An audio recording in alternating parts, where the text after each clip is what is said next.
యేసుక్రీస్తు వారు సిలువలో ఉన్నప్పుడు ఈ లోకంలో ఉన్న వారందరి దృష్టిలో ఆయన దుష్టుడు, లేకపోతే ఆ సిలువ వేసే వాళ్ళందరి దృష్టిలో ఈయన పాపిగా కనపడి ఉండొచ్చు. కానీ తండ్రి ఎప్పుడు తన కుమారుని ద్వేషించలేదు. ఈ లోకంలో నువ్వు కూడా నీతి నిమిత్తం శ్రమ పడుతున్నావా?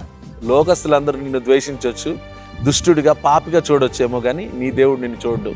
నిమిత్తం శ్రమ పడుతున్నప్పుడు ధైర్యంగా ఉండమని మనకు సిలువ నేర్పిస్తుంది. కీర్తనల గ్రంథం 34వ కీర్తన 22వ వచనం, యెహోవా తన సేవకుల ప్రాణమును విమోచించును, ఆయన శరణు జొచ్చిన వారిలో ఎవరును అపరాధులుగా ఎంచబడరు. ఆయన్ని శరణు జొచ్చిన వారు, ఆయన నమ్ముకుని జీవితాన్ని ఆయన మీదే ఆధారపడి బతుకుతున్న వారిని ఆయన విమోచిస్తాడు, ఆయనే విడిపిస్తాడు, ఆయన ఆశీర్వదిస్తాడు. సిలువ అదే నేర్పించింది కదా. అందరూ అనుకున్నారు అయిపోయింది తన జీవితం, కానీ 3వ రోజు తిరిగి లేచి వచ్చాడు. ఈ రోజు నీ జీవితం అయిపోయిందని అందరూ అనుకోవచ్చు. తగిన శాస్తి తగిలింది, నువ్వు చేసిన తప్పుకే నీకు మంచిగా జరిగిందని మనుషులు సంకలు గుద్దుకుంటూ సంతోషించవచ్చు. కానీ దేవుడు ఉదయకాల సమయం నీకు జ్ఞాపకం చేస్తున్నాడు. ఆయన శరణు వచ్చిన నిన్ను ఆయన దుష్టుడిగా లేక అపరాధిగా ఆయన ఎంచడు.